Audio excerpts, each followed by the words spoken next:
documentary makers. The center examines the impact of independent media on journalism, democracy, society, and participatory cultures. Our very special event this afternoon here, and I'm sure it's evening for many of you, Who Owns the Story documentary in Africa, will be a 90-minute roundtable with distinguished filmmakers, producers, researchers, and cultural activists probing the aesthetics, economics, politics, problems, and solutions of documentary across the African continent. The Global Doc Media series is a collaboration between the BFI Doc Media Book Editorial Collective, the Park Center for Independent Media, the Finger Lakes of Environmental Film Festival, Documentary Africa, and Cine Documental Argentina, with additional support from the Latin American Studies program at college. We are very honored to be collaborating with the Documentary Africa in Nairobi, Kenya, to mount this important roundtable discussion. I'm also very excited that this international conversation will generate a lot of interest among our students, faculty, and the community who are participating this afternoon. And I'm sure everyone, including me, will learn a lot from this event. My colleague here in the Park School at Ithaca College, Dr. Patricia Zimmerman, Charles A. Dana, Professor of Screen Studies at Ithaca College and a member of the BFI Doc Media book editorial team, will share the format for today's roundtable. Over to you, Dr. Zimmerman. Thank you, Raza, for that very generous introduction. And thank you again to our partners for this important roundtable, the Park Center for Independent Media, Cine Documental, and Documentary Africa. The Global Doc Media series explores ongoing international debates in documentary practice, history, and theory across platforms that are unresolved and still forming. It is part of an ongoing research and international dialogues for the BFI Doc Media book currently in development. The editorial collective and team for this book includes Brian Winston in the United Kingdom, Gail Vanstone in Canada, Hend El-Awadi in Kuwait, and Thomas Crowder, Argentina, and the US, and myself in the US. Today's session will become part of this book. Our format today will feature about 45 minutes of discussion among the panelists, then 20 minutes of questions from the audience.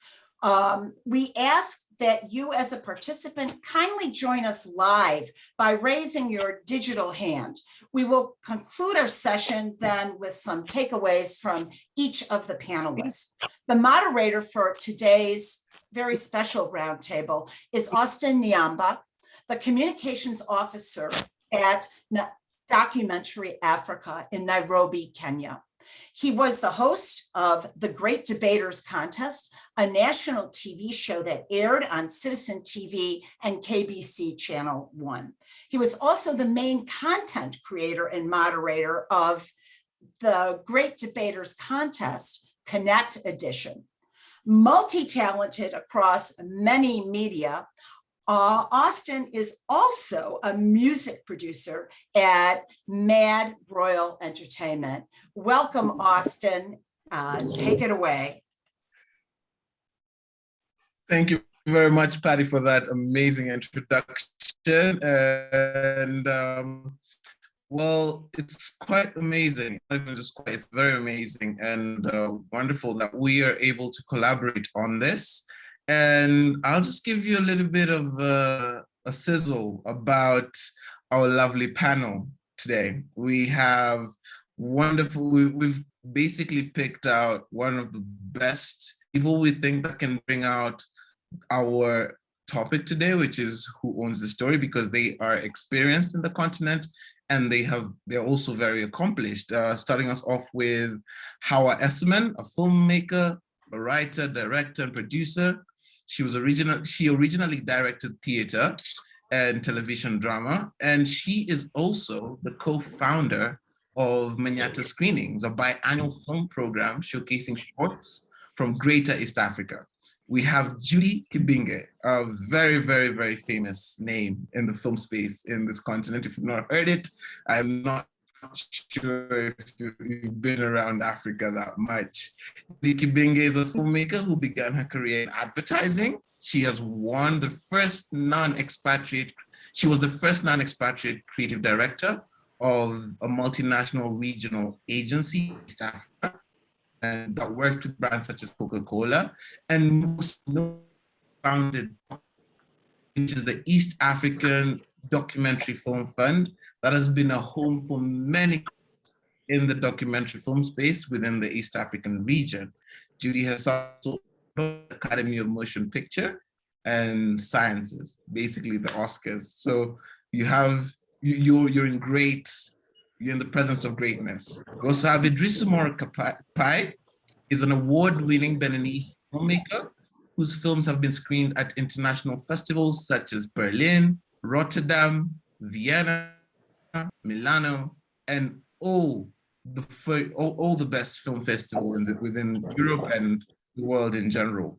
Idrisu, through his social documentaries, tackles post-colonial African societies, African societies, migration, and diaspora. He has also received the Dutch Prince Claus Award for artistic achievements. And he is the assistant professor in the Department of Media, Arts and Science and Studies at Ithaca.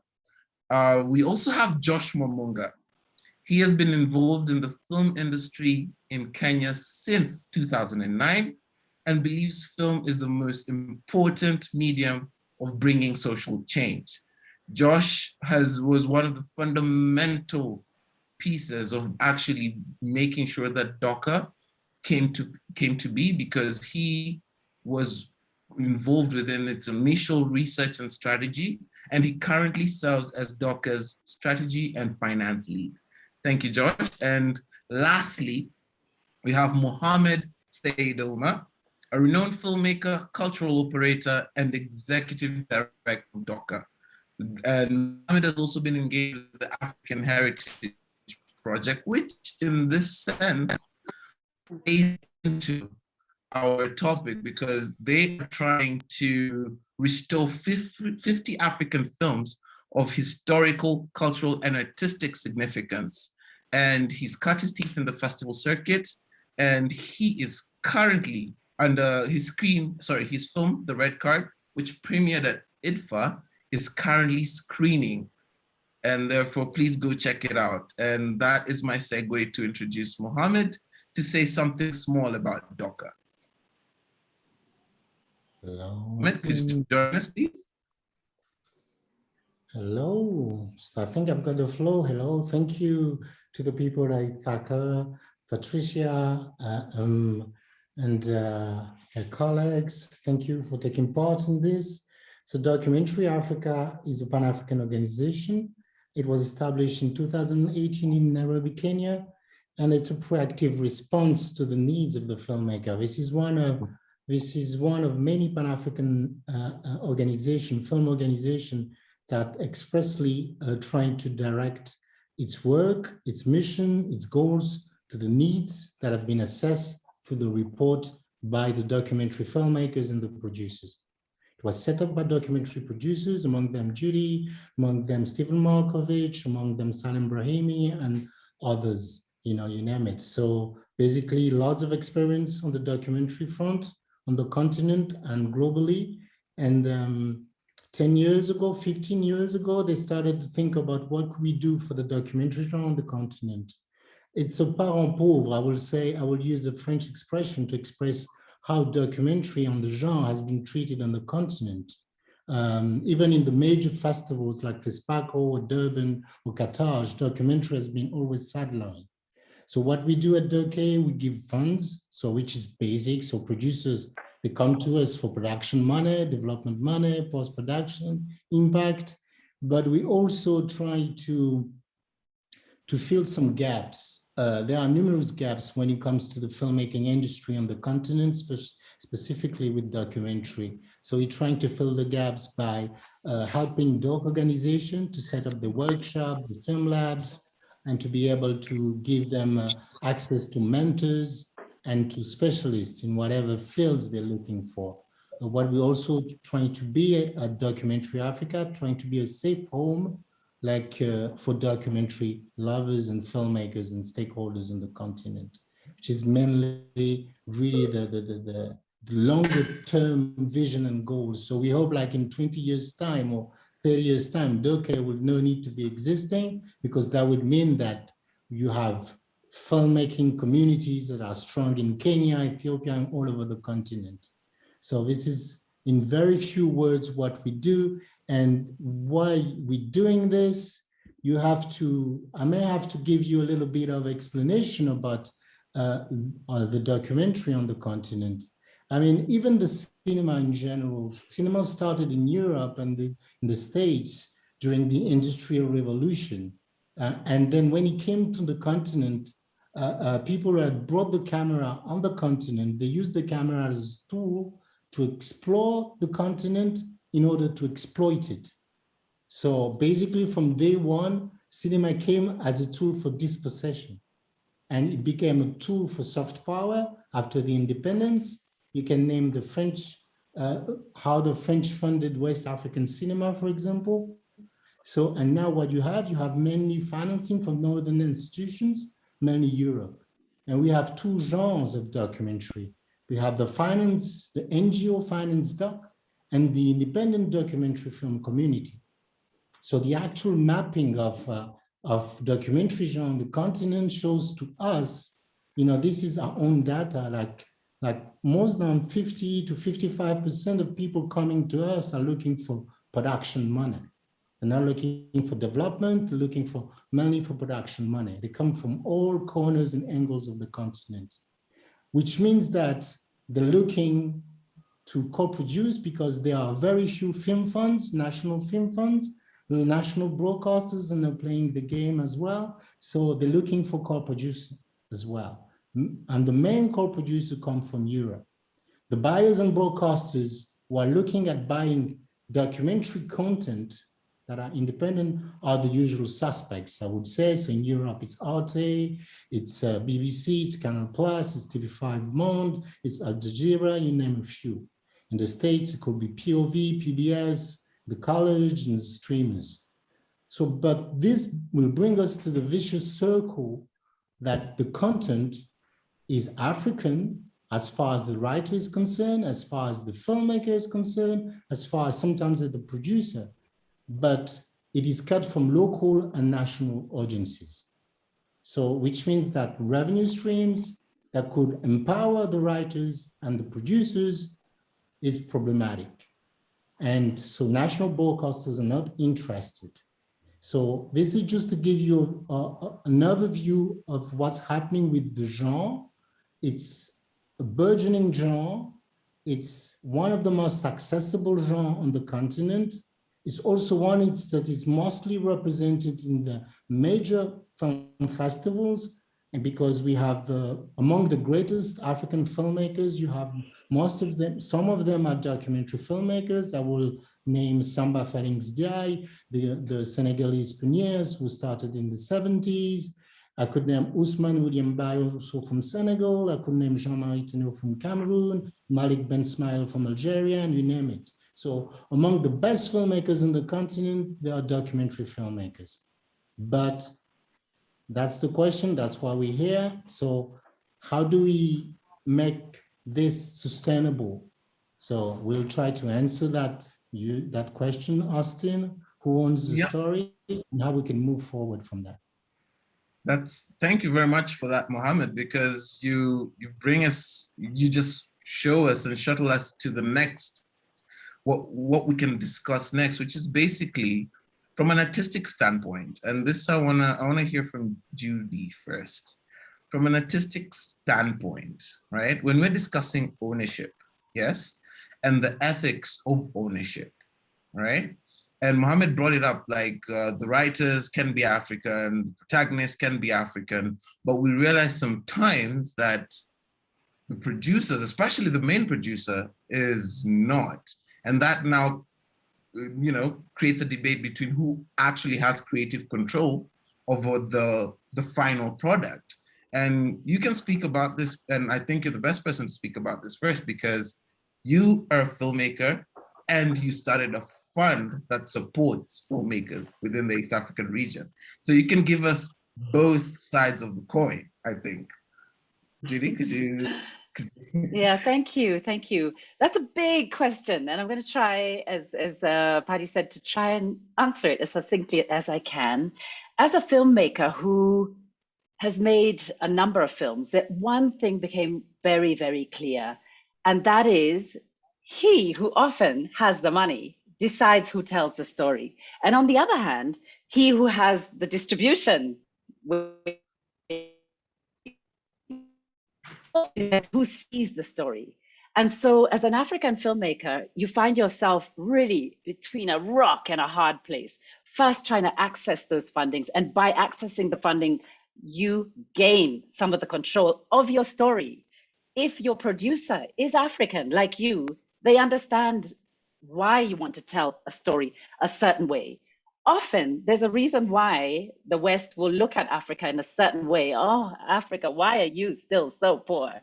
It's because of the films that are being produced and the people producing these films and the way in which they choose to select films where audiences in the West may find them more marketable. They may be films with a white hero at the center, when for us, we're not interested in making films that do anything other than reflect our very, very important journey. And so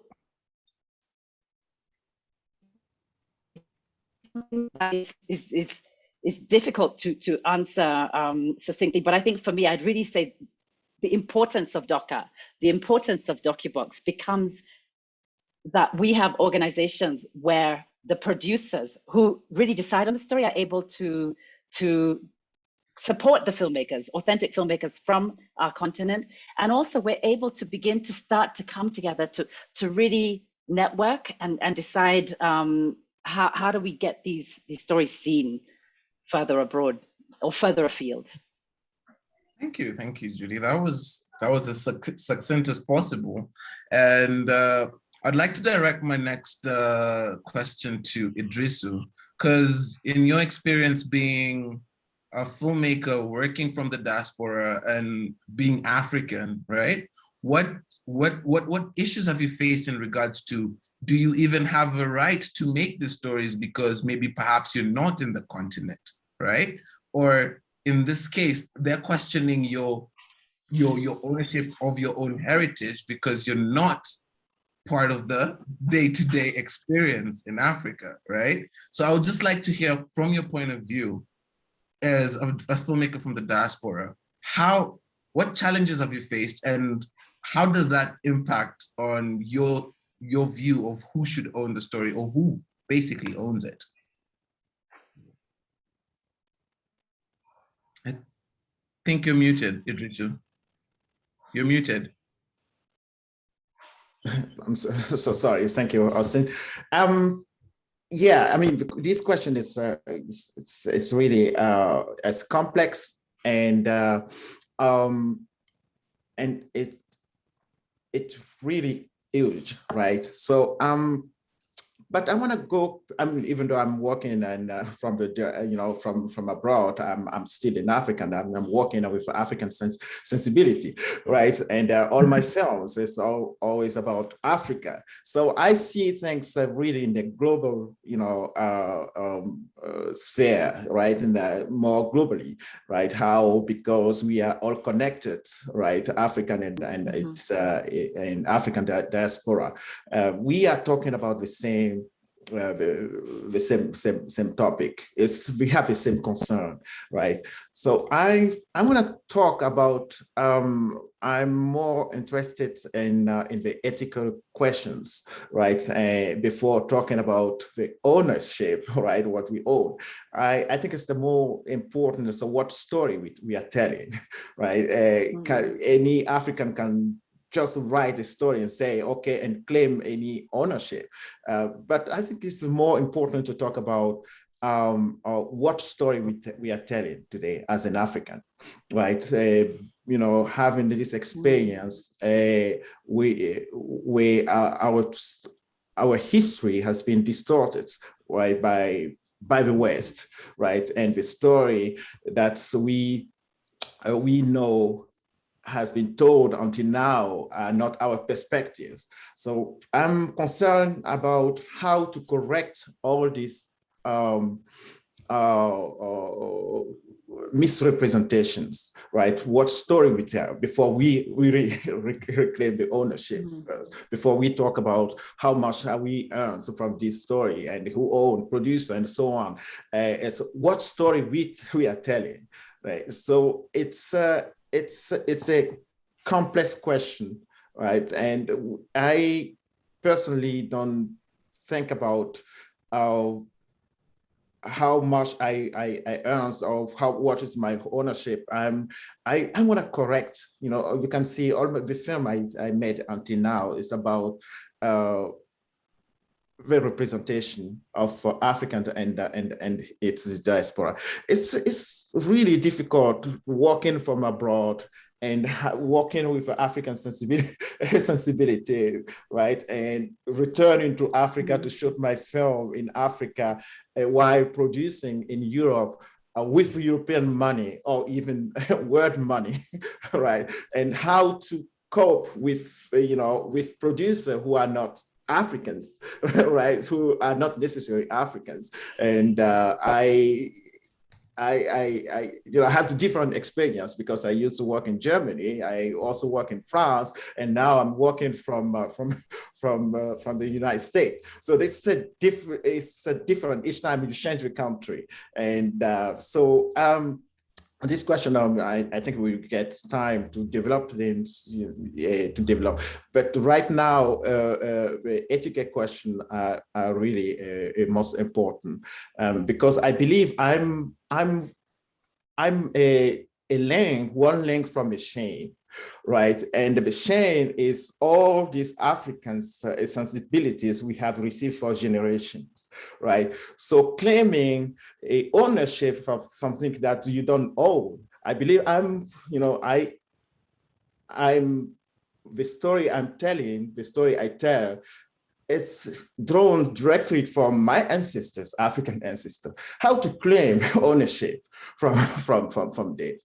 So I think the best way to pay tribute to all the members of the chain, African, our ancestors, is to tell great stories and stories that values them, that correct the misrepresentation in the international sphere, right? You have to unmute your mic.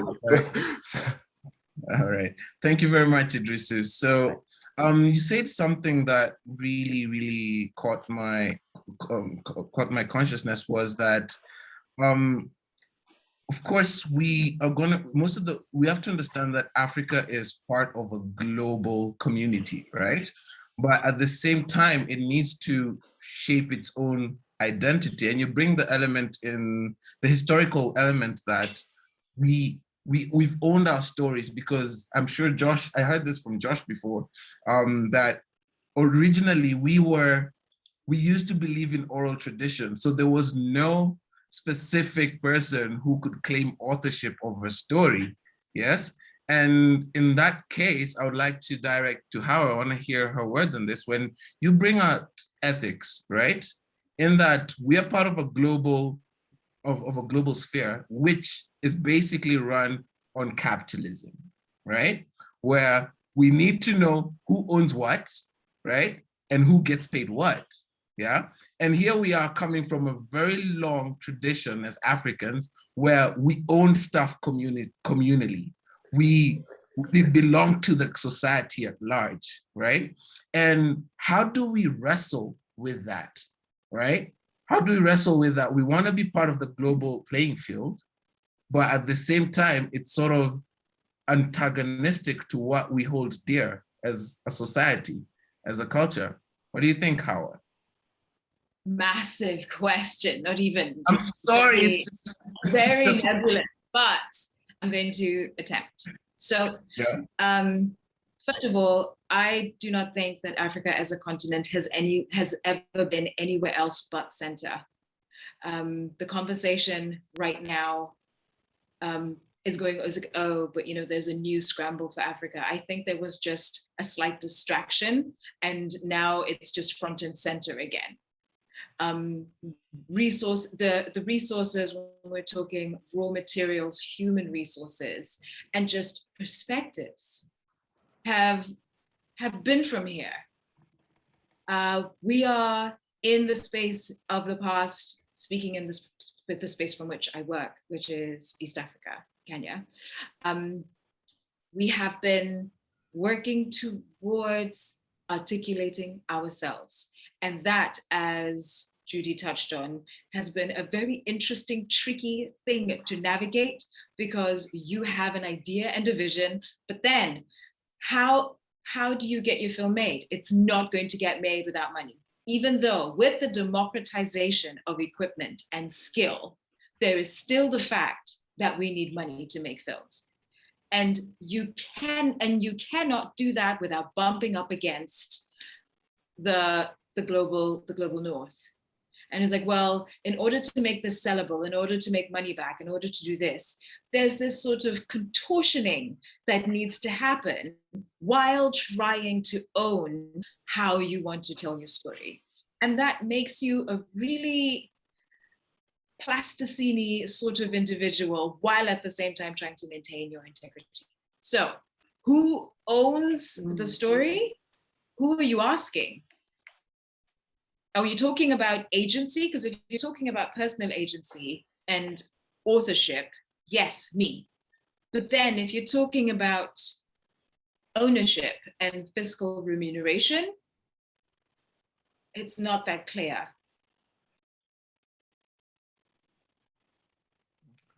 Yeah?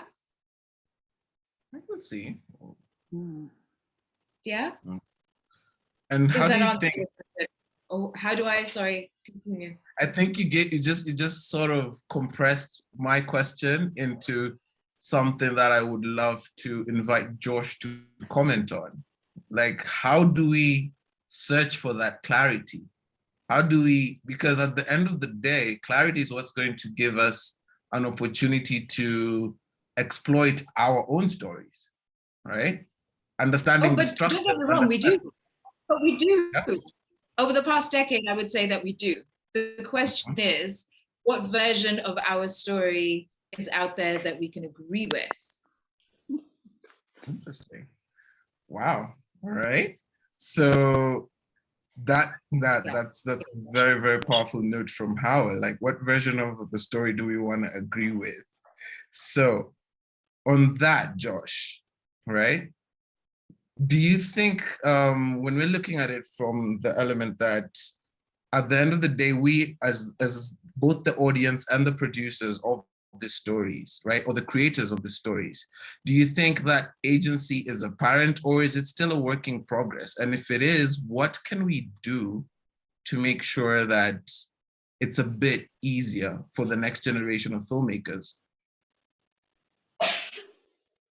Yeah, I mean, this question of the artistic issues and ethical issues involved in considering this question of who owns the story is, I think, rotates around two things: the money and the creativity.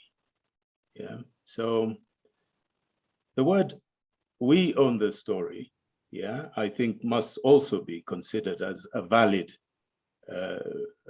response to that question from an ethical point of view, because filmmaking, of course, is expensive. It involves many people, and all those people are going to make some kind of contribution to that story being told through film. So in reality, everyone that is involved in making a film can claim some ownership.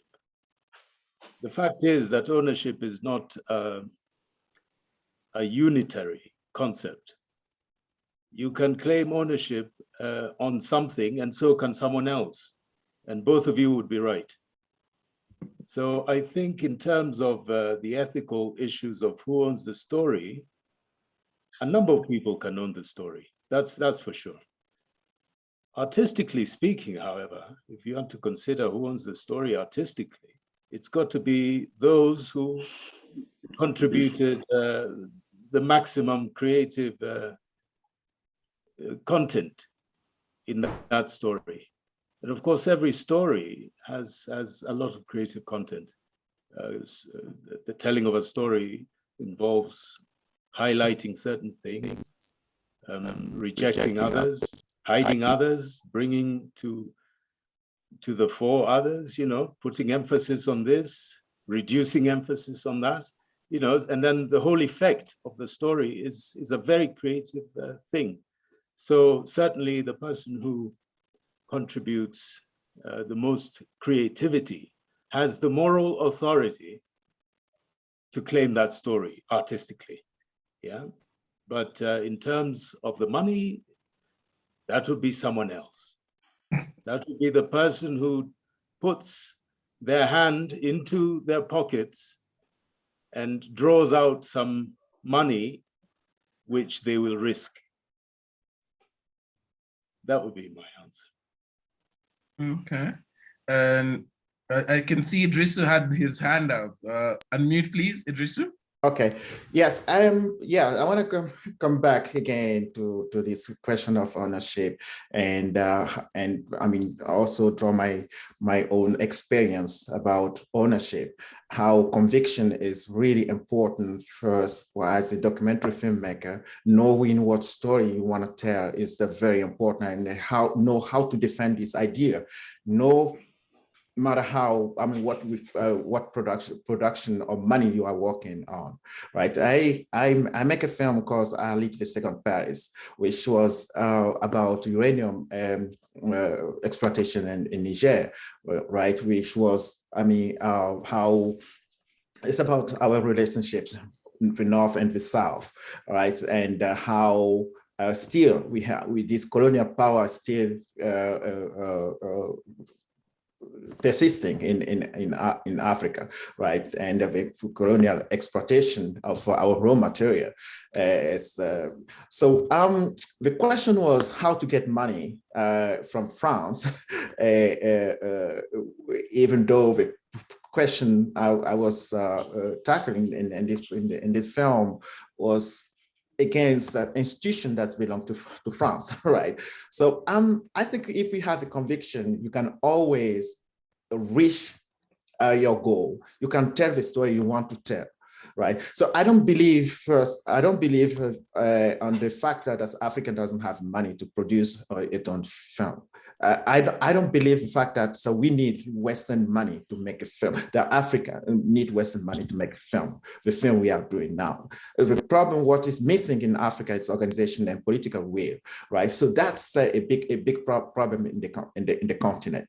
You see cars, yesterday online I was seeing in the one of African countries, a president who was just traveling within the country with more than 50 cars, one president traveling with 50 cars, right? So how could we, complain that we don't have money? What do we, that's just the political way, okay? So that's the one point.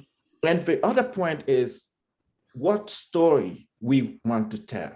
And do we make compromise in this story, the story we want to make, right? I'm working on a new project. I've been looking for funding for about 7 years now. And I'm defending my idea, my story idea. I want to tell it one story, not two, not other people's story, my story. And I'm going to wait until I'll be able to tell this story, right? So that's what it's about in filmmaking. And if one day, I don't know, Africa has, realize that it's important. Telling our story is important from our own perspective. Is important, and then create, a funding film grant to produce our film. Then, yeah, if I have to wait so long, yeah, I'm going to wait so long to tell this story, the story I want to tell. Okay. All right. Thank you very much, Idrissa. That was really good, especially when you're sharing your own personal experience when you're doing so, when you're making your film, that is. What I would love Mohammed to speak about, right? And I know we're really eating up on our time, is Mohammed, your experience with co-production, and how do you feel that impacts on whether we retain a level of ownership on our own stories, and not just ownership at this point, if we could broaden the discussion too, whether we have an element of control, right? As Howard was saying, the stories the versions that we want to see, does the co-production element that is really the norm within the continent, do you think it's hurting or reducing our ability to version our own stories? I think, thanks, Austin. There's different ways to answer the question. The first one is to take it from a strictly artistic and ethical point of view. As a filmmaker, what you're trying to do, trying to get somebody who can help you make your film. You're very selfish people, filmmakers. Just want to make the film. We think we can change the world with our film. We're not going to change the world. That's not true, but we think we're going to change the world or our country or our village with a film. So we're trying to get the producer, wherever he is, if he's in Hong Kong, Brussels, Nairobi, anywhere, get the money, let me do a film, I'm going to change the world with it. So that's really the filmmaker point of view. And the filmmaker can gain control or maintain control because he's got some kind of a moral and ethical contract with his protagonist. Because when you go into reality, when you're filming a documentary filmmaker, what you do first is trying to trust. He's trying to get the trust from your protagonist, because you're basically going and asking people, oh, I'm going to film you. They never ask to be filmed. And especially on a continent where people that have been coming for centuries to film us are filmers like Savage and Roaches. And there are films to exploit our images outside. And the image, which is why I'm insisting, that image is still prevalent in the subconsciousness of the Western audiences and producers and streamers. And I will go even further, that image is prevalent with Western programmers. And so it's gonna take ages to get out of this and say, we African filmmakers, we are filming reality, and it's complex. It's not complicated, but it's complex. So if you're filming reality in Paris, it's complicated, it's complex. If you're filming reality in Nairobi, it's also complex. We're human beings. So just to reach that level of conversation, it's already hard for a filmmaker on the continent. And the second way where you can answer that is obviously in co-producing, because of all the other elements that have been said now, Austin, is the money is up north and producers are working with broadcasters. They're putting pressure on them. So they just, me on my example, I've filmed 4 women for 4 years. And some broadcasters said, we don't want the 3 other women. We want this one, which she's gay, she's bisexual, she's Muslim, and she's a bodyguard of the president. Just focus your story on that, because I'm ticking all the boxes there. And if I stay there, I'm sure the film would have a much, much bigger impact. But it's not so reality I wanted to film from my country. You see, so basically you're trying to maintain control by trying to having your protagonists on board with you. But then that control, escapes you when it comes to, the distribution part, the selling part of the thing. And there's also one other element that we have to put in the mix, which is the global representation of ourselves. The global cinema is about representation. What is the global, representation of Africa from the Western world? That we're poor. It's like, we fight. It's like we can get along. And Steal from this, each other. why do we think this global representation will not permeate and invade the film industry? It does. The film industry will not be outside of that global representation, because this is how the Western world, 30% of the world's oil and minerals are in Africa, which means like billions and billions, but 43% of the world's poorest are also in Africa. So we have the biggest riches and resources, but we also have the poorest people. That creates like kind of mindset for people when they're looking at our films and images. So it's a really tough question to debate, but we have to put that all those stuff to throw in, and co-production becomes like a tool. It's difficult. What we're observing now, just to be a little bit more optimistic, we're observing co-producers or European producers, American producers that are starting to understand where we're coming from. But those are new generations, mainly coming from the African diaspora that lives in Europe, in the UK, in Germany, in France, or in the States. Those are starting to understand our conversation.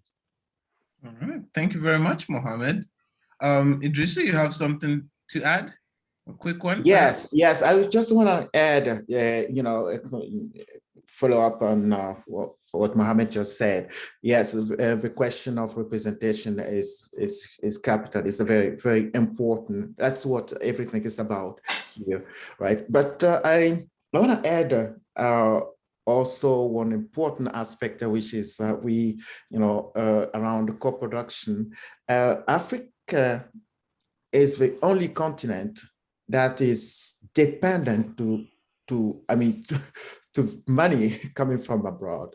You can see, if you go, you go into, you go back into history to see how Latin American film industry has developed now, or Asian film industry in Asia has developed. There were first a kind of dynamic within the continent itself, within the countries. There were kind of co-productions, collaboration within the continent. I think for Africa, to be taken seriously by the world, it's to create this dynamic within the continent first, right? So that's, I'm happy to see, to see this movement, how Doc Africa is working now. That's the right direction, right? We cannot be dependent, 100% dependent from abroad. That's impossible, right? We cannot correct our representation while dependent to money coming 100% from abroad. We need to do first, in the continent. We need to work, we need to be independent. We need to find a way to collaborate, within the continent, between countries, right? You see, it's documentary filmmaking is not different from fiction in film industry. You can see in Nigeria now what is happening with Nollywood. It's the same. They have the market inside. The first part of the market is inside the country, right? And the production money comes, from within the country itself. And I don't think a documentary production will be different. We need to do that first. And then when we succeed in that, in this collaboration within the continent, we can, we can, it's about interest, it's about money, it's about market, right? If people partners know that they can make money while investing in African stories, they will come. They will come from from different places in the world. But right now, what we are doing, it's just, we are begging for money, right? Our stories are not, marketable. I'm not saying it's not marketable. For them, it's are not marketable because we don't have this market inside the continent right now, right? We don't have this market. Once we get the market, once we have this dynamic, once we have this production, the productions we need, we see that the co-productions, we are starting from the end instead of starting, yes, from within, right? So that's what I want to add. Thank you very much, Idrisu. And you've brought in a new dimension that really brings us, I really want to hear how has taken this, because I've heard her speak about it before and she was very passionate about it. And in this case, Mohammed talked about control, and Idrisu brought in the element of us trying to collaborate within the continent itself. However, we can't ignore the fact that we are looked at as a continent. As you said, we're front and center. We are the source in essence, but there is also this influx of content and stories from other parts of the world that are being more pervasive within the continent and create and influencing the younger generation to define themselves using another person's lens or perspective. So Howard, do you think that sort of creates a problem in how we start defining ourselves as Africans? And it also brings in the question of our agency, right? And, knowing who we are and knowing what we want to say, because we're constantly faced with a different reflection of what we need to be.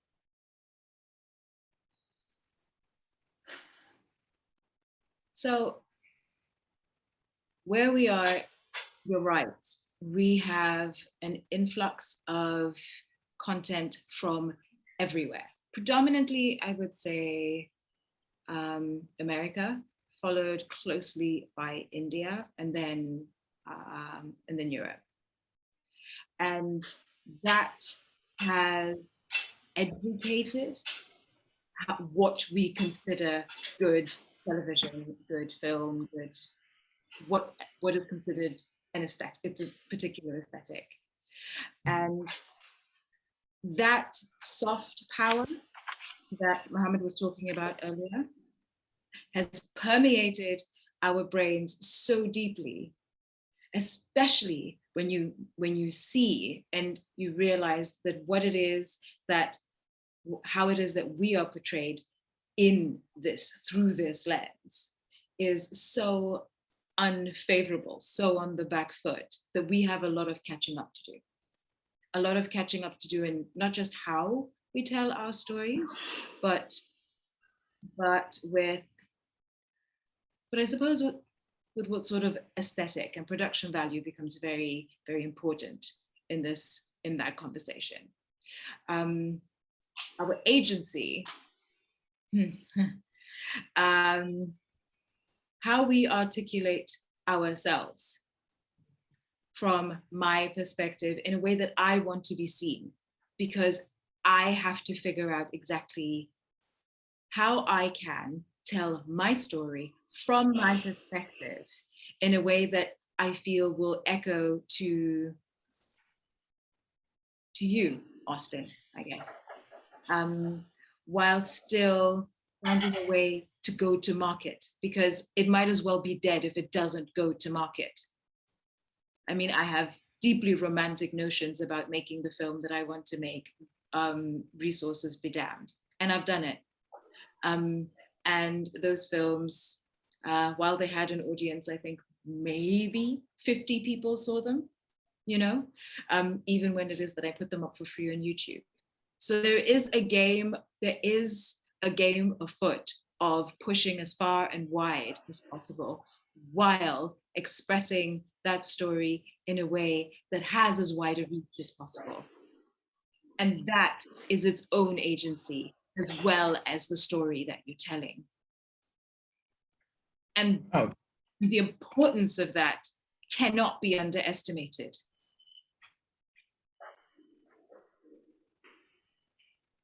It needs, you have to become, what's the word? Brutal in your ownership to push the agenda of your own story as you see yourself, Otherwise, it's someone else who's going to tell you how you're supposed to see yourself. And that's what we're dealing with. Judy. Judy was on that story from the get-go. Judy, could you say something to us? Yeah, I saw something burning. Yeah, I think I'm burning. Guys, I'm like this, I'm burning because I feel like there's something that is, we're kind of going around in the conversation.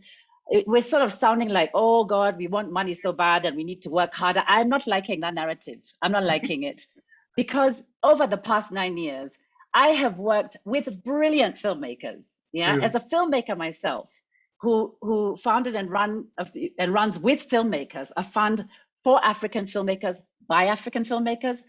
I cannot count enough of the stories that have come out that are award-winning, that have traveled, and that are soaked in blood, sweat, and tears.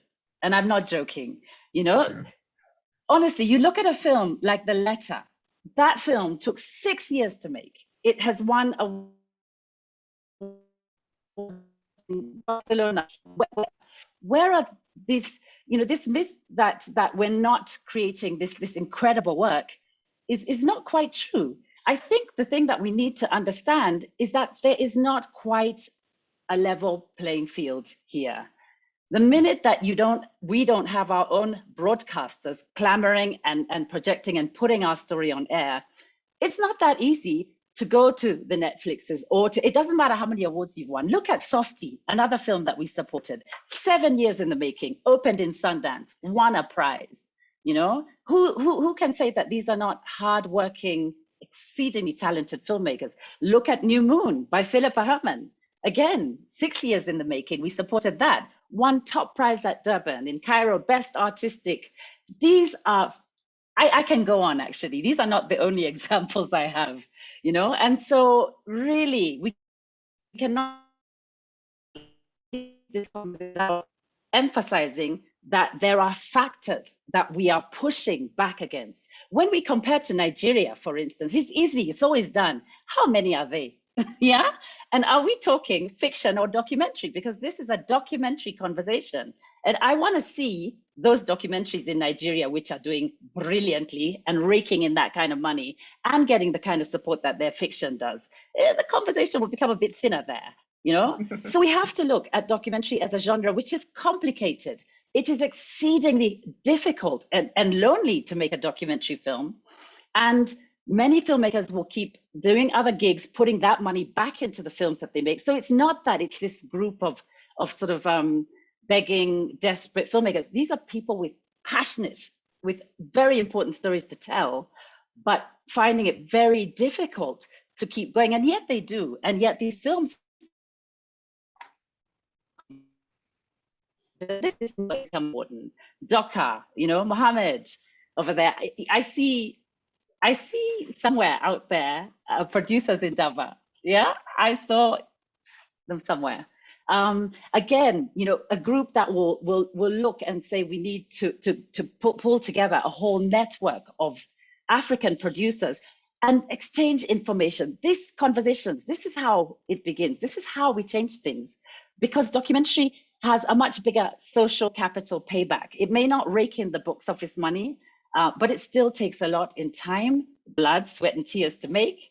And it needs a network of us, you know, convinced and pushing it and making sure not just our broadcasters, but other global broadcasters realize that there's something really special going on in this continent. That's what I was burning to say. Okay, I before we go to Idris, I just want to speak to what Judy has brought in. I feel like you've summed up the spirit of what it takes to make a film, not just a documentary, a film within the continent, because it requires, if I'm to use a colloquialism, it requires a mad hustle. You need to really move things around, yeah? And that's the reality of the continent, is that we may not have the structures of the Western world, but we do make do with what we have. And we're doing it. We are doing it, yes. Yes, and just you wanted to say something, and I hope it's short. 'Cause Yes, wanted to- I just want to add, continue, in this direction. Yeah, how, I mean, first of all, I think the continent is too big, right? The African continent, that's the problem, because we discuss everything in terms of continent. We are not talking of, in terms of country, right? And so that's a kind of handicap. It's a good thing. It could be also a handicap, right? Walking, as a global, 2,000 languages. Sorry? Yeah. Sorry, 2,000 languages. Yes, for 2,000 starters. languages and more than 50 Yeah. different countries, different law, right? So, I mean, you can see African artists, African filmmakers are lonely, so too lonely, right? That's a problem, with a producer. That's a very big problem.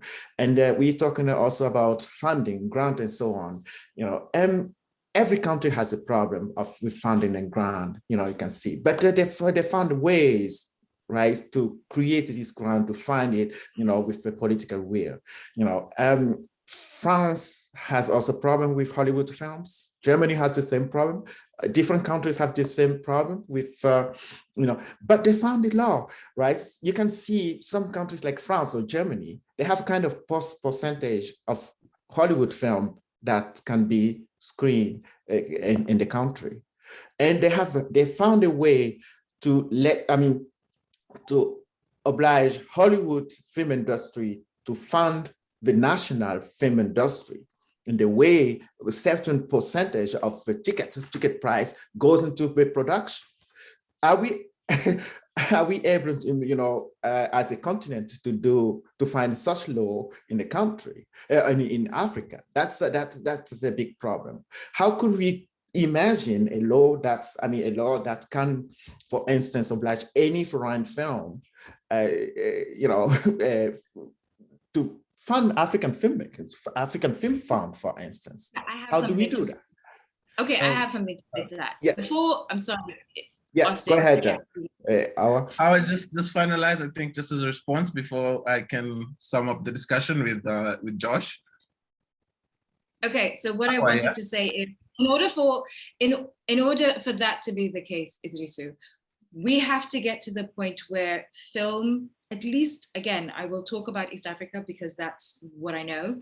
It needs to be considered a serious venture, a serious business, not just a vocational entity, in order to start lobbying, which I'm really happy to say has started to happen.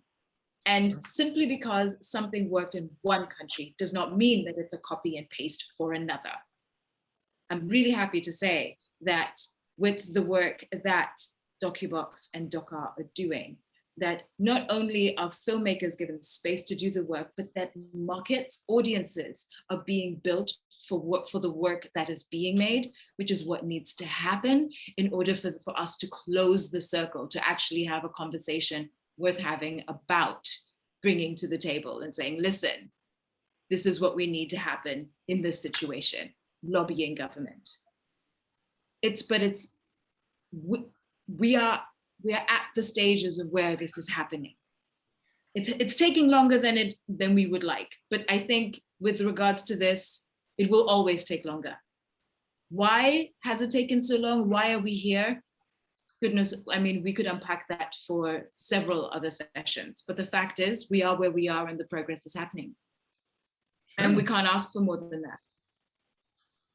Thank you very much. But we put. That's a wonderful parting shot, Hawa. We are where we are. All right.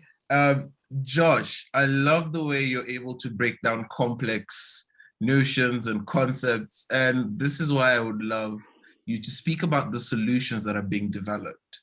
Of course, we've discussed the challenges. We've heard what's going on, but I think you're in a good place to speak about what we envision as the solutions. Having been involved with both Doka and DocuBox, I think you can harmonize and sum up our discussion at this point. Yeah, thanks, Austin.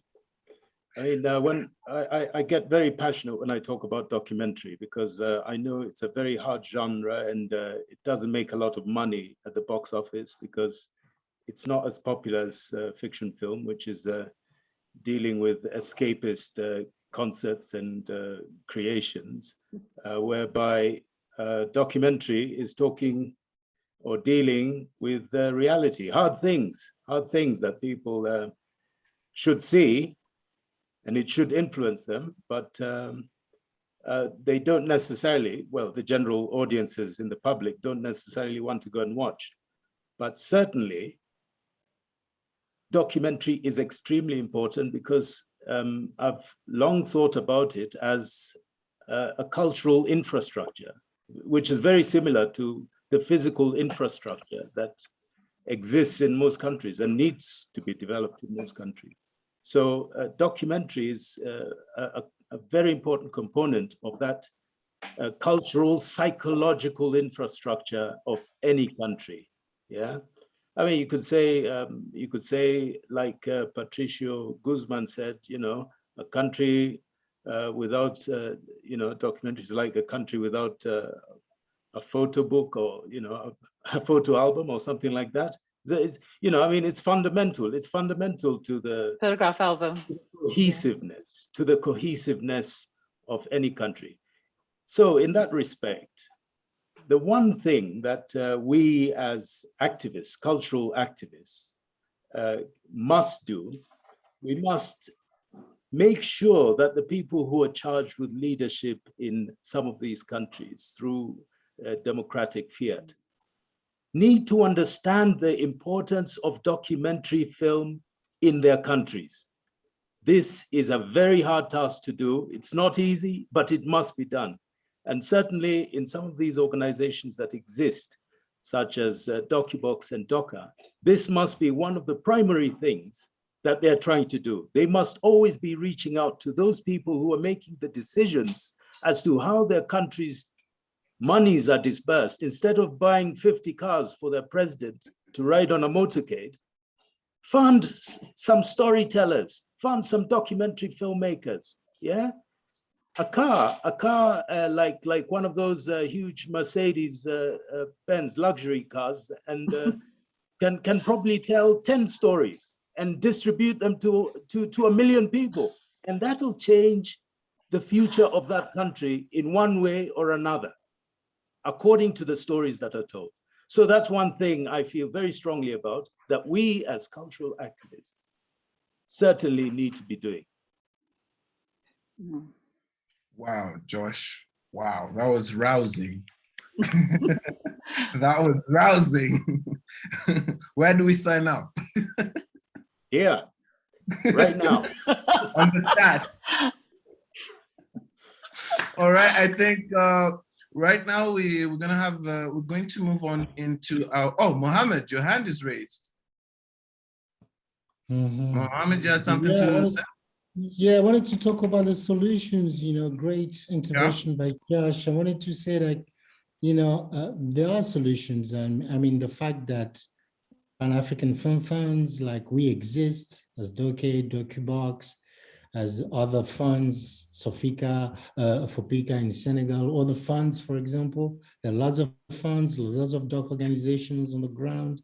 I mean, solutions are coming. There are also solutions because right now, wherever you are on the continent elsewhere, you have the possibility of documenting your own life, which means that for us, which means that, you know, African citizens today, it's going to be more difficult for external. I come back to my initial presentation of people coming from the West to come with a camera and tell them this is how we're going to portray you, because they're already documenting their own lives, which makes like there's an awareness about how we represent ourselves to the world. And there's also this movement of filmmakers, of cultural activists, of film organizations that's coming up. And all this at the same time makes like for the future is very bright, because we're also talking about if you have on a macro level, it's a very young continent. I think the medium age is between 20, 22, you know, and I'm talking from the Comoros, the medium age here is 20 years old. So we're talking about a young continent, and the youth here are documenting themselves through social media, whatever. And next to that, we have filmmakers who have become social activists, cultural activists, entrepreneurs. So we have like some kind of movement that's happening, which is almost like it's silent, but it's coming. You have some national film funds, you know, and the decisions, and we're going to reach a level where we're going to have a multiplicity of films, because this is the level we need to reach. The more films we're going to have from Kenya, not just from Awa or Judy, but from hundreds of Awa and hundreds of Judy, the better it's going to be. Sure. And we're going that way. And I think those are the solutions. And then, of course, the West has to look at themselves and say, how am I viewing the other? Because this is, we're talking also about you making a film for people to look at your own reality. How am I viewing Africa? How am I viewing African women? How am I viewing a Black person? You know,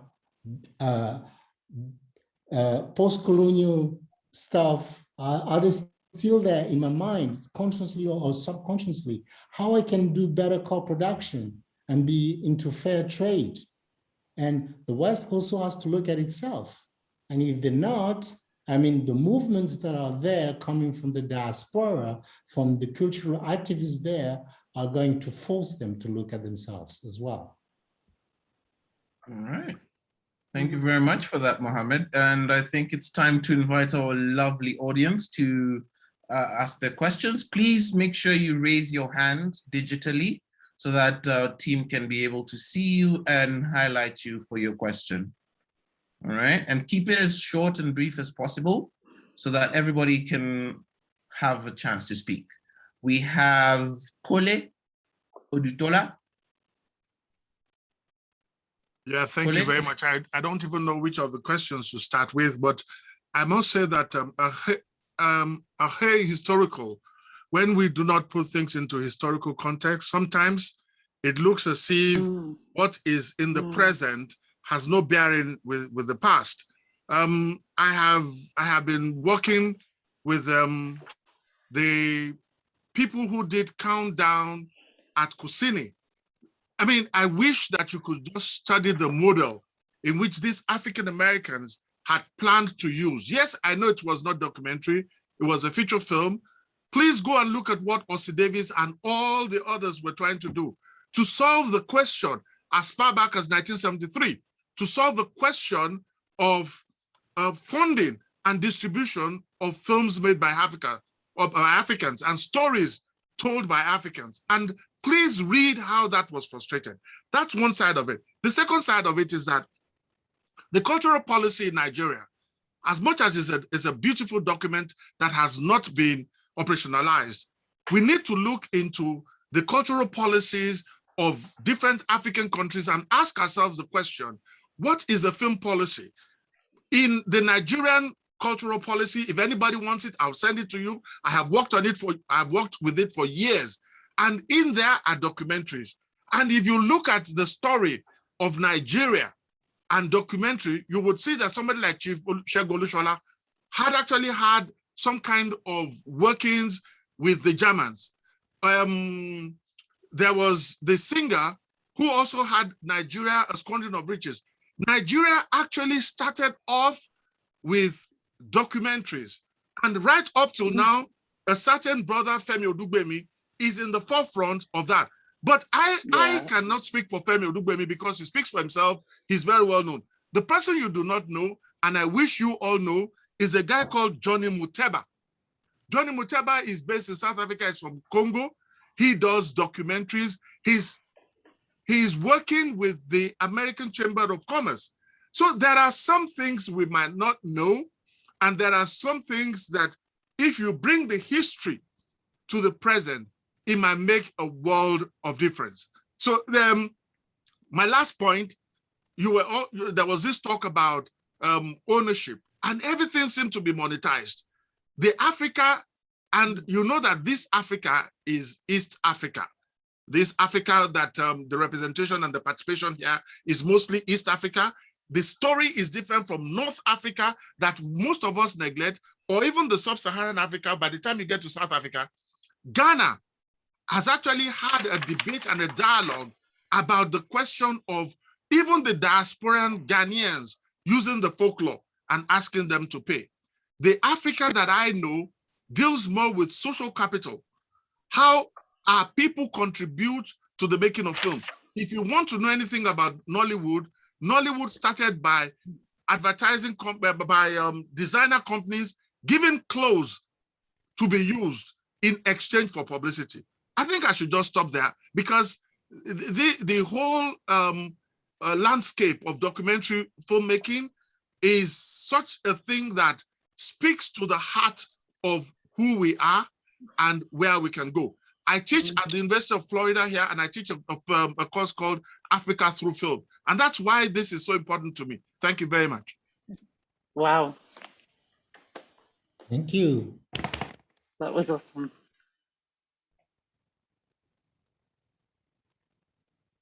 Yeah.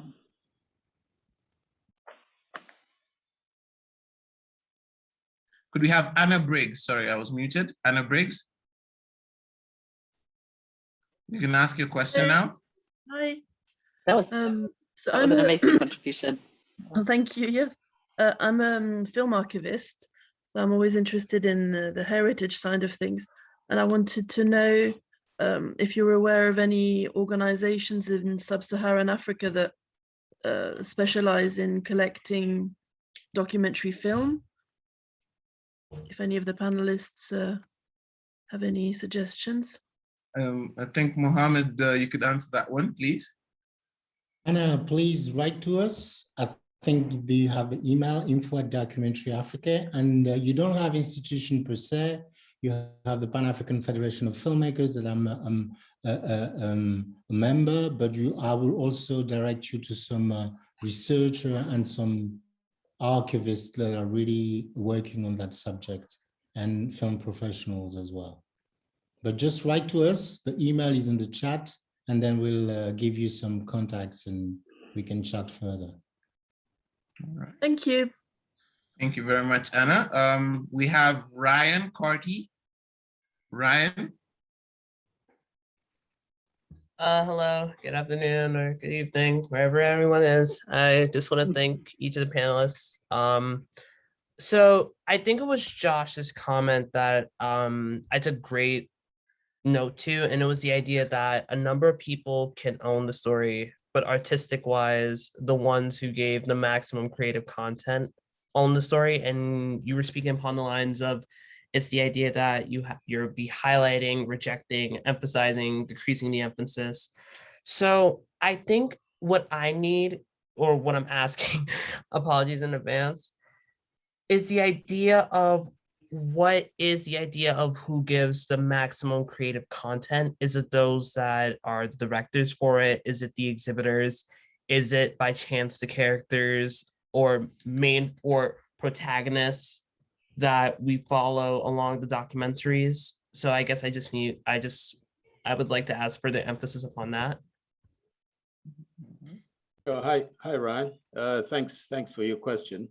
It's a really good question. And I think it's been touched on by both Idrisu, who talked about conviction about the story that you want to make. And I think that's a very important component in the creation of any story.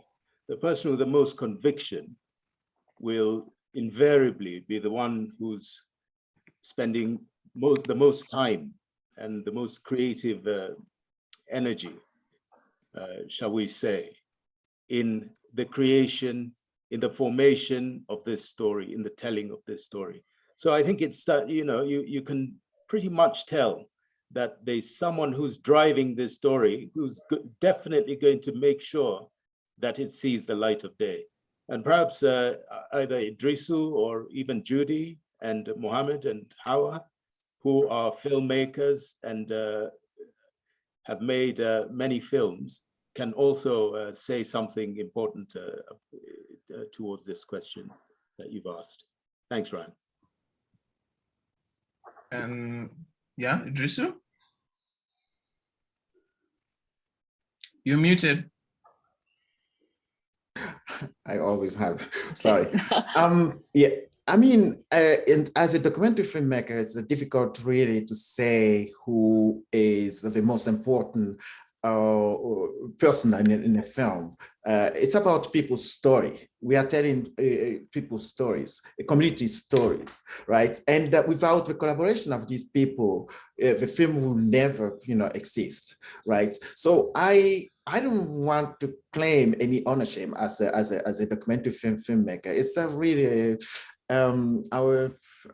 let's say individualist capitalism, way to think, right, about story.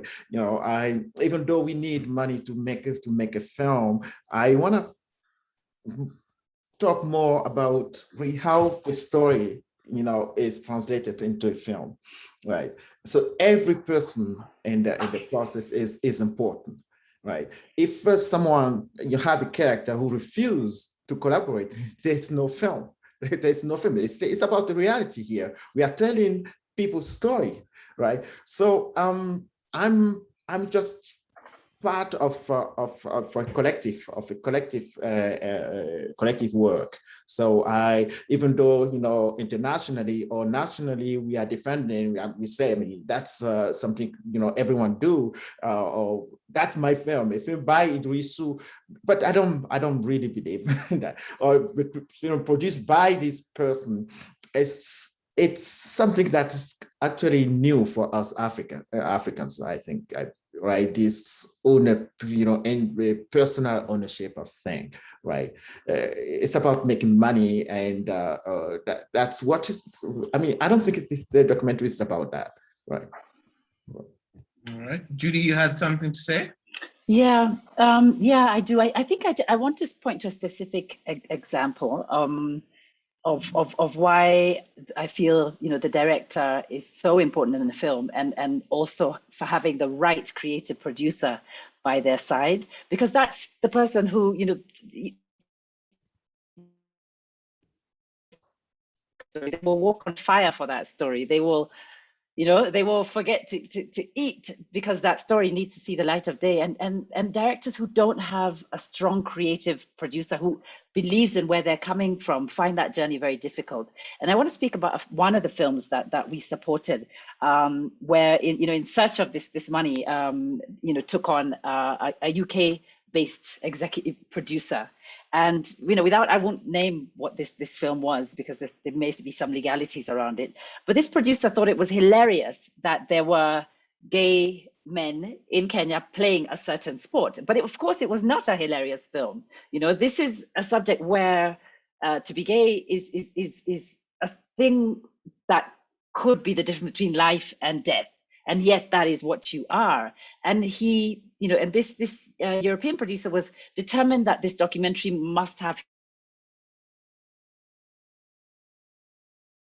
and was dangling lots of additional funding on the condition that the director changed the tone of the it was just disgusting, to be honest. And I think right there, it was very easy to see who owned that story. It was the team that fought for that story, that understood the importance of that story, that was making the story because they had a reason. They were making it because they knew who they were making it for. And despite the difficulty of extracting themselves from this relationship, they were happy to wave goodbye to that financing and continue with nothing if that was what it was going to take to tell their story. And so for me, the person ultimately who owns the story is the one who will fight for the story, because they see it so clearly in their mind that they will ensure they are the guardian of that story, and they will ensure that story is.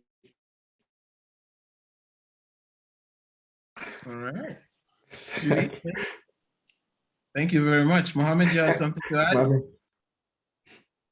Yeah, for me, documentary, it depends on the technique used, because we're talking about art here, which is very interesting, because it's a genre, And within that genre, you have different techniques. I mean, may I use cinema verite, which is means that I follow protagonists for long periods, and I can stay like, you know, for a whole day shooting, and waiting for something to happen. Sometimes nothing happens. But and for me, there's a stage where you arrive and it's the story that owns you, because the story has its own power, you know, and the story has its own power, and because it owns you, you have to listen to the story, and you know, because the story has its own dynamics. You're talking about reality. So I say, I'm going to film Awa, you know, in Diani at 2 p.m. Around at 2 p.m., Awa is not there because she's going on in her life. So I'm going to go where she is.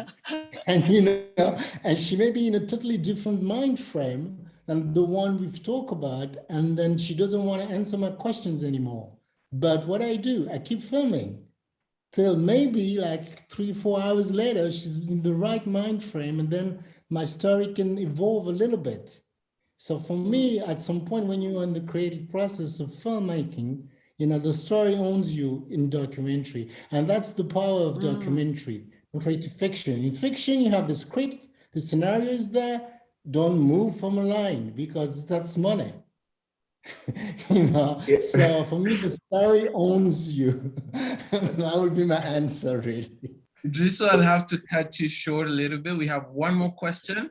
Yeah, okay. Great, From okay. Lani. Lani, could Lani please come to the fore? And let's be brief and straight to the point so that we can also do that with the response. Right. Thank you very much for the presentation so far. I just want to add to what Idrissa had mentioned, which I really thank you for bringing that part of ownership up, because I strongly feel too that by putting so much emphasis on ownership, we are kind of maybe unwittingly subscribing to that capitalist notion of copyrights and what's it called now, IP, because really, can we look at it as ownership of the telling of it as opposed to ownership of the actual story, which would likely have pre-existed the film? And so in that sense, the story still belongs to those who created it, who own it legitimately. And you as the teller, you own the telling of it in the way you're telling it, but you don't own the story. And secondly, if I may just add, I also think we should remember that the entire film industry globally is, first of all, a business, right? Cinema making. And the history of filmmaking globally is littered with attempts by Hollywood and more generally the West to own it and control the structure. So when we always have this at the back of our minds, we understand that even by default, they are pushing alternative cinemas and alternative attempts out of the way and out of the system, even by default. So maybe one of the answers to how we make films in Africa without so much being reliant on them is, how do we just shake off the demands or the expectations of what a documentary should look like and just make it? Even when we make films and the audio isn't all good throughout the process, just slap it on it that way. Yes, it's not standard, it's not the standard that we would expect, but it's still a documentary. It's still something we have documented and it's there for posterity. So we're not always looking to satisfy some expectations and some size of the audience pool before we go into it. We just make it anyway and not have to consider if it fits what's expected globally. That's my contribution. Thank you very much. Wow, thank you very much, Lani. Yeah. Idrissa, I'm gonna put you next, but what I'm gonna ask is I want you to also give me your takeaway in the process. When you're giving your final your comment, just also give us your takeaway from the discussion as a whole. Then we can proceed that way. What do you think? Great. Awesome. Okay. No, I just want to say that, I mean, this question, the way we have you ask the question about ownership is you know, let me think about also the African raw material, African raw material exploitation. Really, it's a complex, really, as complex as this question of ownership. In film, it's complex as the issues of African raw material. I mean, which benefits the rest of the world except African themselves, right? So if we continue thinking about ownership in this notion, the person who intervened before, summarized in a nice way. I think we have to think carefully if we continue, if we will believe and follow the way in the ownership is defined in the West, right? Monetizing ownership, right? And forgetting the collective notion of on owning things in Africa. That's something we can add to the international notion of ownership. We should not forget where we come from and to what value we as African we receive at home. It's a strength. It's not, we should not forget this, how to say, heritage we have. That we don't see the world in an individual way, but as a collective, as a group, right? And also this cinema should also be approached with this heritage, right? So that's what I want to add. Thank you. All right, thank you very much, Idrisu. Our time is moving faster than our passion. So I would love to have one sentence, one takeaway from Judy, right? And one takeaway from Mohammed, one sentence each, and then we can wrap it up. Okay, I'm going to refer to something actually that Mohammed said that I just absolutely love, and I'm going to hold it in my heart, Mohammed. And that is, with the documentary, The Story Owns You. That is ultimately true. As Africans, we in this community, with this sort of collective way of working, I think we need more to work together as organizations. I think we're beginning to do that, and this is wonderful to see that. But I think we need to know that we are part of the world, from the world, and so we do need to ask, who owns the story financially. Otherwise, someone else out there somewhere will own it for us. Thank you very much, Judy. Mohammed? I'm very optimistic. I think what we're witnessing on the continent is something that has never happened before. The emergence of structures of producers living on the continent, of filmmakers, of festivals, of film funds, of activists. And this is something that's happening right now as we're talking. And this is the first time in the history of African cinema that we have all those components that are starting to merge and connect, West, North, East, Central. And I'm very optimistic. And this also gives me hope, because I think the way the world is going, we as independent filmmakers all over the globe, we are connected now, which wasn't something that was possible maybe 20, 30 years ago. We are all connected because what we've discussed today, I think some of those issues, filmmakers, documentary filmmakers in Brazil, in Chile, in Paris, in Slovenia, wherever, they can relate to them. So that gives me hope. And I hope that for the next generation of listeners who are in the West, that they can stop and reconsider the connection within the continent, with the continent. And I think that gives me hope. Thank you very much, Mohammed. And that, I believe, sums up our discussion. And I can pass it on to Patty to finalize everything now, I believe. Yes, and I'd like to, on behalf of the Park Center for Independent Media, the Finger Lakes Environmental Film Festival, Cine Documental, and a big thank you to our partners for this event, Documentary Africa and DocuSeek. I'd like to thank our chat wranglers, Hannah and Jeremy, who did incredible pull quotes and links for our international audience. I'd especially like to thank all of our presenters for your insight, your depth of thinking, and your passion. Hawa, Judy, Josh, Idrisu, and Mohammed. And I'd really like to thank Austin for his wonderful moderation of this roundtable, where I've learned a new phrase: our passion exceeds our time. I'm going to get a shirt for that. And I'd like to ask everybody still on screen to unmute, including all of our participants. And we'd like to give everybody a real live, not virtual, round of applause for this extraordinary event. Thank you, everybody.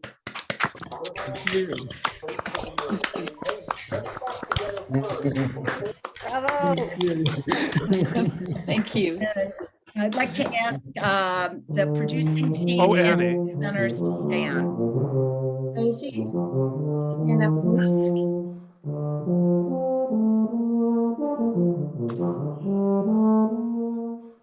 Thank you.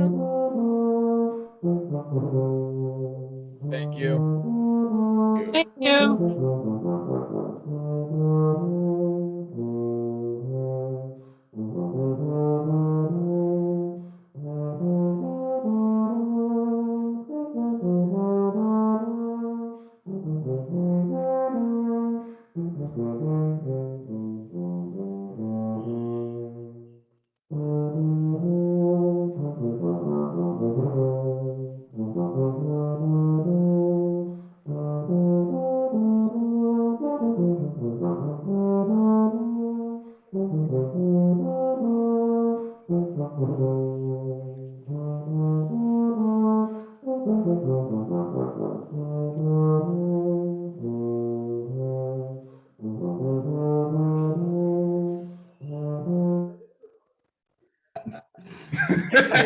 Everybody, wow. Let's do our lessons learned here. One of the editors of the BFI book is here. Tomas, if you could turn your camera on, that would be great. If you are here.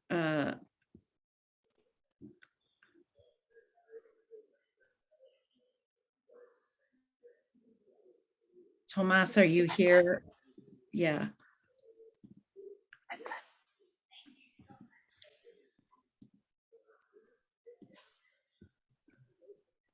Come give me a hug. Okay. Trying to get everybody on the team here.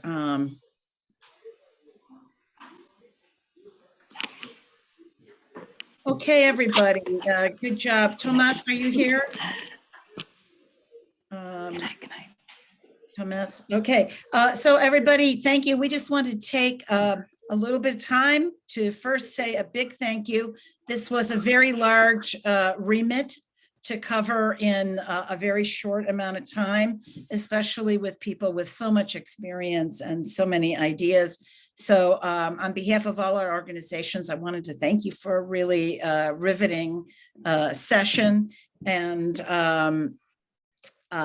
we just wanted to see how you thought it went. Annie, you want to take over and run the lessons learned for about 6-7 minutes or so? Well, sure. First of all, I really learned so much. Thank you all so much. Wow, fantastic.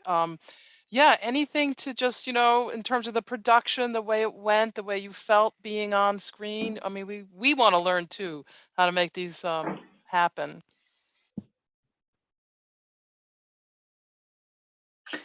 I think one thing that I enjoyed was seeing the comments coming in real time, because sometimes with panels, the wranglers will have the questions and they'll be privy to those.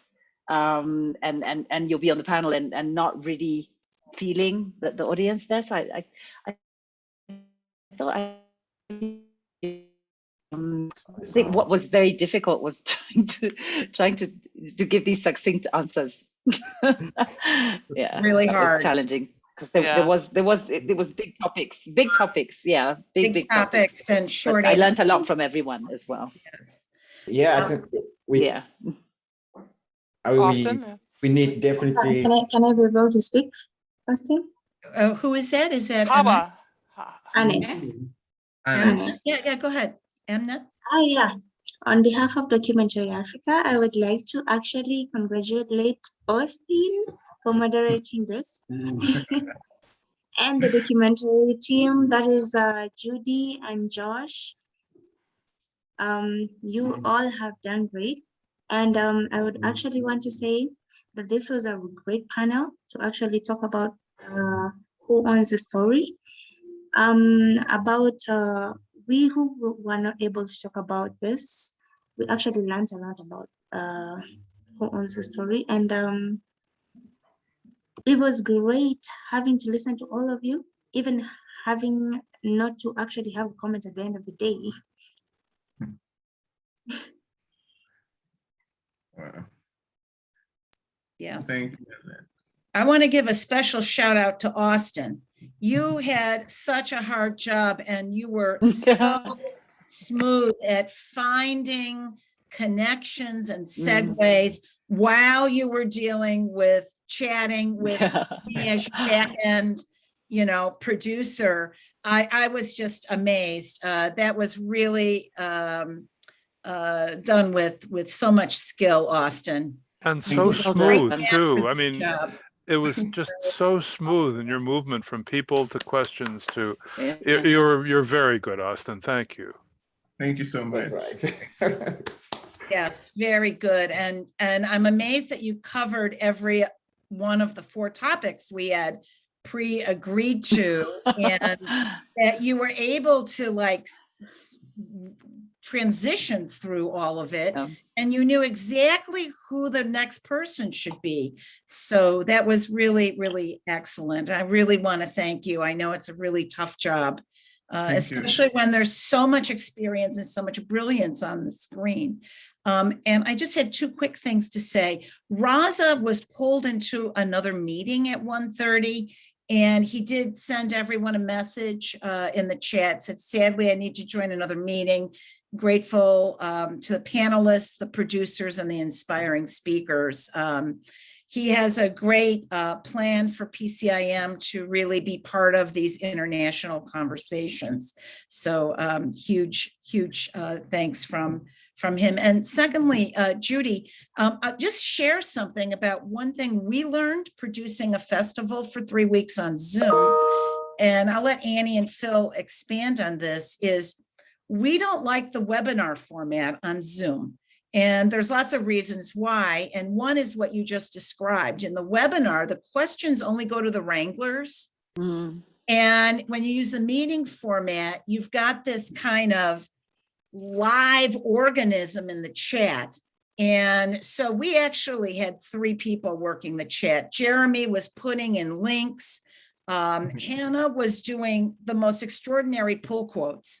I don't know how you did so fast, Hannah, to help people along. And then I was there filling in, and I was working with Austin, but there were a lot of people asking questions. So I was private messaging them saying, could you please come online? The presenters would like to see you. We'd like to bring you in. And I was trying to catch as many people as I could. And then there were many prominent people on this Zoom. So I was personally welcoming them for all of our organizations. So I'm glad you noticed that, because, we like to keep it democratic, pluralistic, lively, with lots of voices going. But I'm going to throw it to Annie and Phil, because they have an interesting point of view about all of this that you might find interesting.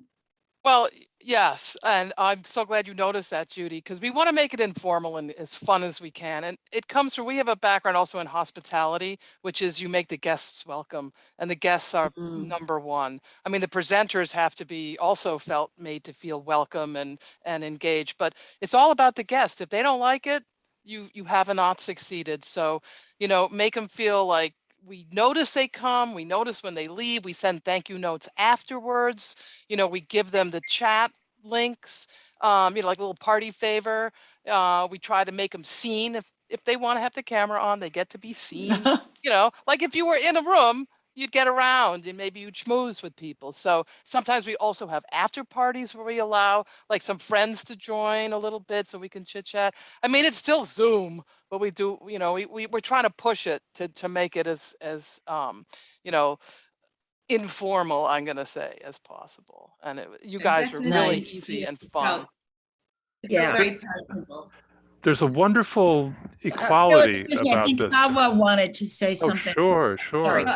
No, I just said that I was just saying that all that effort, Annie, it really landed because it felt very personable. It didn't feel very card styrofoamy. It didn't feel that way at all. So thank you for that. Yeah, sometimes you feel like you're in a vacuum when you're in a panel. You just feel like you've been put into a box because you can't feel people. You know they're out there, but you know, where are they? And so that plus those links being dropped in. I was writing things all the time as well, you know, copying and writing. It was really very cool. Yeah, you were really active in there. I was amazed that you could focus to speak and be on there as well. A multi-hyphenate multitasker. I wonder if we could just hear some lessons learned or takeaways from Josh and Mohammed, Austin. Yeah, Yeah, Mohammed will go first. I want a takeaway. I want a proper takeaway. I want a proper takeaway, Patricia. You know, like, you know, Patricia, if you want to play, you know, me, I'm like, I'm set up at between 8 and 10. If I don't eat, I don't function. My brain stops functioning. It's my stomach controls the brain now. So I'll leave it to Josh. That's good. No, I mean, it was clear that it was going to be a challenge from the first, from the get-go, because, you know, the topic does stimulate some very vigorous and passionate ideas. It has, you know, as we're talking, you get cross-pollination of ideas and you want to expound on them, and, you know, it's but of course time was short. That's exactly, it was short. That's the one thing that I've learned, that time goes really fast. Isn't that true? Zoom time is double time from real time. Yeah. You know, it just goes so much faster. And you know, that's why we use timing scripts, and we give everybody timing scripts. Annie and Phil are very dedicated to timing scripts so that it's really produced. Well, I mean, you're all producers, so you understand the need for this. Oh, leave them wanting more is always a good model. And I think Phil had something to say. Yeah, Phil. Actually, we kind of went through that with Hawa too. There's an equality and an egality to this form instead of the lecture. It's like to have this meeting format. I've really seen people, I miss all of you. I want to go and talk to you in person. It's something that really is important to me as both a filmmaker and as a person. And this way I feel like I've known you a little bit more than I could have in any other way. So, and Zoom. So thank you for putting up with the messiness of a meeting, but I like this very much. Thank you. Yeah, and I want to give a big shout out to Phil, because he was, there were people coming in and out for the whole 90 minutes. And Phil is really quick on the draw. He was getting people in like Well, the big thing is muting the kid in the background. You know, that's yeah, and that we got to he was keep up muting with that. people Yeah. who didn't have, he did a lot of that technical work, muting the Gabby people. I think some of the people who had their mics on were students actually, because they're so used to being told, have your mic on for a discussion. I think they forgot. So so a big thank you. Thank you there. Hannah and Jeremy, did you want to share a takeaway? This was a really intense one for you guys to do, I know. More speakers than usual and a lot of information. Yeah, did a good job though. I really enjoy the conversation, and Raza, before he left, he actually messaged me and said that, you know, he was really enjoying the passionate discussion that you guys were having, and you guys made my job personally very easy to pull quotes from you guys, so I do appreciate that. And Hannah, I think we owe her a round of applause. One of the great pull quote people on the planet. Thank you. Those were fantastic pull quotes that you did. Thank you so much. You have a great ear. It pays Actually, I actually thought she was journalism. use captions. Yes. Jeremy? Yeah, likewise, I'm really impressed with, because you know, Patty, you and I have done several webinars together now, and so I think this is either like the first or second meeting that I've done like this, and this is just far smoother than I expected it could be, with everyone having essentially equal control over it, which seems scary, but yeah, I'm just very impressed with Phil's work behind the back there. And Mohammed, thank you so much for sending me that massive detailed list of links. That was very, very useful. I was very happy to be able to provide some more insight for you all as you were talking. That was very instrumental. So thank you all for a great conversation. And thank you for all those links. That was so valuable. And I just want to go ahead, Patricia. First of all, I want to thank you all for your contribution. You know, you've been really amazing, all of you, and thank you so much, Anna, Jeremy, and Philip. Thank you, Annie. Thank you so much. You did really a great job, right? And well done, well organized. And I mean, I'm really glad to see how we can organize such discussion, you know, within the continent, in the African continent, eastern and western part of Africa. Next time, maybe we might include also, somebody mentioned this, also North Africa. And so that's, and you can see how much this conversation is needed. Right, and the time was so short. Maybe next time we should plan to do it more longer than you know. You can see if there were many topics discussed. You know, I would love to talk more or to develop more of these topics, but time was, I mean, just the problem. But I mean, the few we could discuss today came really truly great, right? And thank you again. Thank you for Doc Africa. Really, I can tell you, I was not informed about the existence of Doc Africa. You know, so that was really a great opportunity for me to get to know the amazing job you are doing in the continent. Right, it's a fantastic. Right, so we need to promote Doc Africa continent-wise, and because we need these organizations. So we need such organization, you know, and on the continent.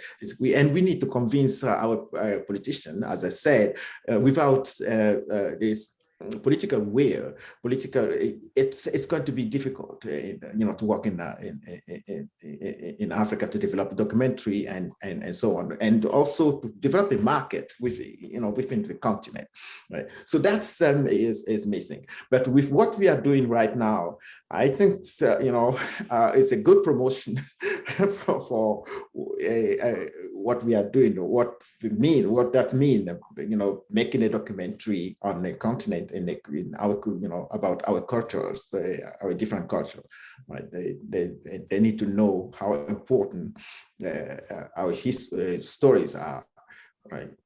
So thank you again. Thank you, Patty, for including me right, to this debate. I have learned a lot from everyone's here. Thanks. Yeah. And we need to wrap it up soon. So I wonder if anyone else had some closing thoughts. Austin, have you recovered from that moderation session?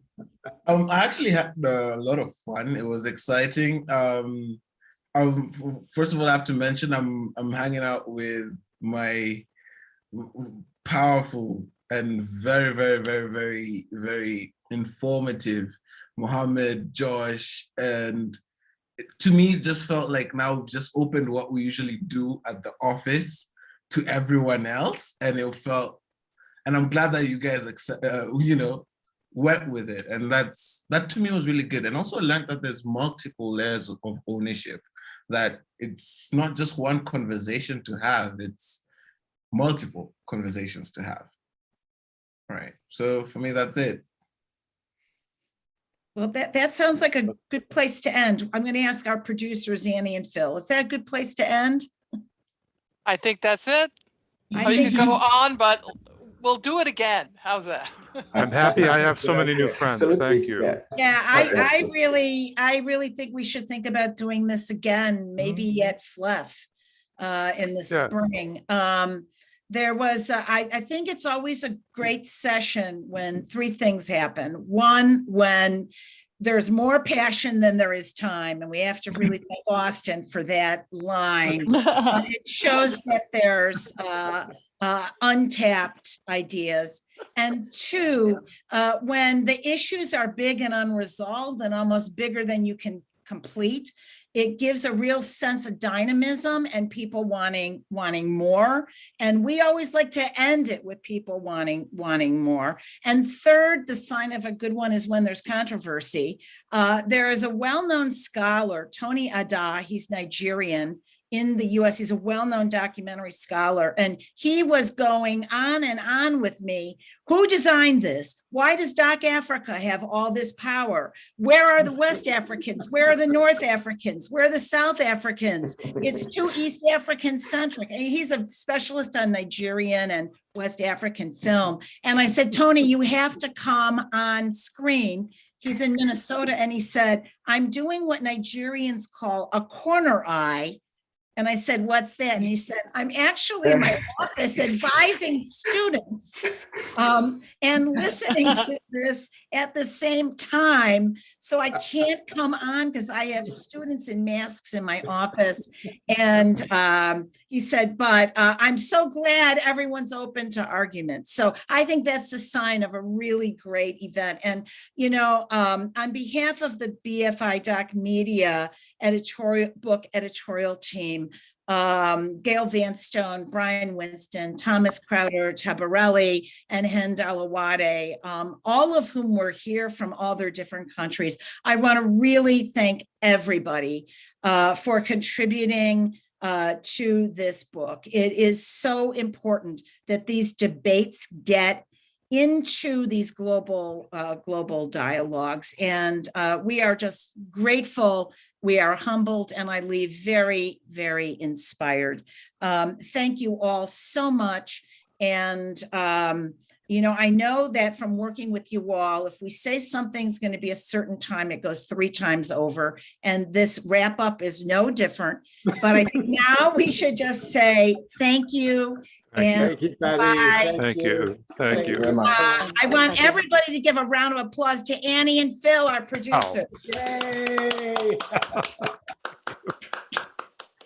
They did a fantastic job. So slick, so beautiful. See you all again. Thank you. See you all again. Annie, stay on for just 5 Sure. seconds. Bye, Mohammed, Idrisu, Judy, Bye. Thank you all. Hawa, Jeremy, Hannah. Thank you all.